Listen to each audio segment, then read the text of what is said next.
1850, le Saint-Empire romain s'effondra. Le rite écossais de la franc-maçonnerie, dans la première loge en Caroline aux États-Unis, reçut sa charte de Frédéric de Prusse. Pendant 20 ans, l'Europe fut dévastée par la guerre jusqu'à ce que, en 1273, le concept de l'Ancien Empire fut relancé par le couronnement d'un nouveau Saint-Empereur romain, le comte Rodolphe de Habsbourg, qui signifie château de Faucon, en Autriche. Pour les 300 prochaines années, sous le patronage du Vatican, les Habsbourg ont étendu leur empire dans toute l'Europe sur la base de leur pouvoir temporel et du pouvoir spirituel de l'Église catholique romaine.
Eh bien, je sais que vous êtes tous là twistant tout autour du salon, n'est-ce pas? Combien d'entre vous peuvent encore le faire? Eh bien, avant de revenir en ondes, c'est ce que je faisais. Et la raison pour laquelle je joue cette musique ce soir est simplement que d'une manière, je ramène tout le monde à l'époque où les temps étaient vraiment bons dans ce pays. Ils essaient de nous convaincre que les temps n'étaient pas bons dans les années 50 et au début des années 60, et c'est un mensonge. Et ceux d'entre vous qui ont vécu pendant cette période savent que c'était le meilleur moment dans l'histoire de ce pays pour le commun des mortels. Tout le monde avait du travail s'il le voulait. Les rêves étaient réalisés par plus de gens que jamais auparavant dans l'histoire de ce pays. Et ce qui se passe maintenant, les rêves, juste depuis ce temps, ont disparu, les amis, pour la plupart des jeunes. À moins qu'ils ne deviennent vraiment riches ou entrent dans une profession qui vide vraiment l'argent des poches des gens, ils n'ont aucun espoir de posséder leur propre maison pendant beaucoup d'années, voire jamais. La plupart des gens dans toutes les familles doivent maintenant travailler et les enfants sont régularisés aux garderies contrôlées par le gouvernement. Ils sont en fait professionnellement orphelins, alors que vous luttez juste pour garder la nourriture sur la table et un toit au-dessus de vos têtes, et pour que vous soyez en mesure d'avoir un peu laissé de côté pour certains loisirs de temps en temps. I want everybody to get up out your seat and put your hands together and your arms together and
your love, baby, is a crying shame.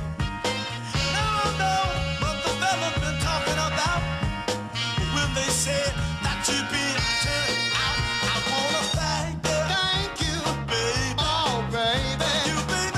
Yeah, yeah. Oh, baby. Say thank you.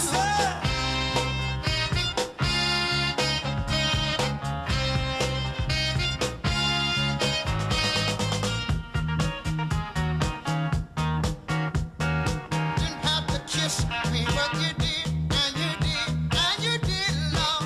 And I thank you. You didn't have to squeeze me, but you did, and you did, and you did. And I thank you. Thank you, baby. Oh, baby. Thank you, baby. Yeah, yeah. Thank you, baby. Just that thing.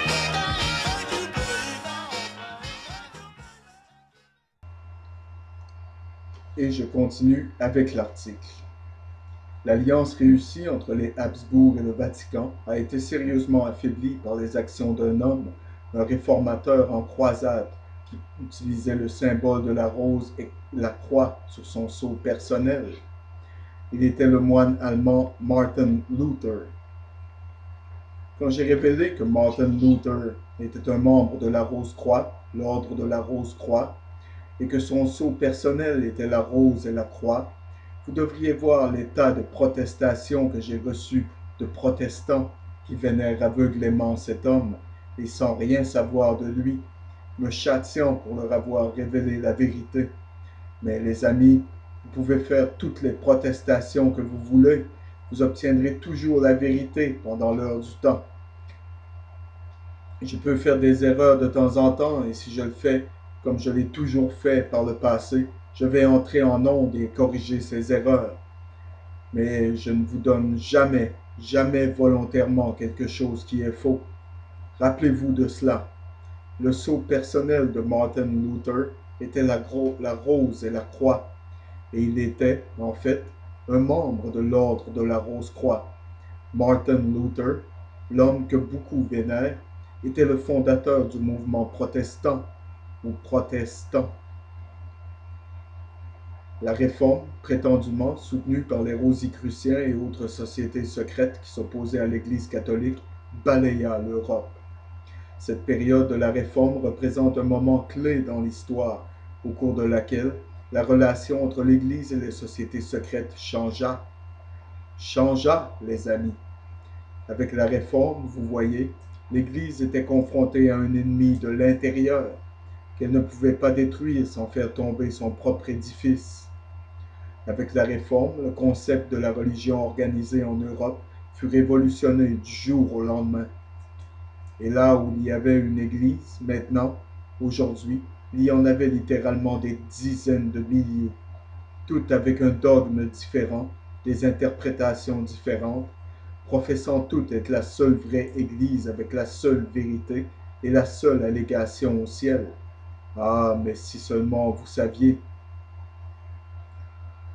Beaucoup pensent que les sociétés secrètes ont joué un rôle dans cette révolution. Je peux vous dire absolument que c'est un fait qu'ils l'ont fait. Le soutien des grands maîtres fut proposé aux réformateurs parce que la réforme était reconnue comme un moyen d'affaiblir l'influence de l'Église catholique dans les affaires européennes.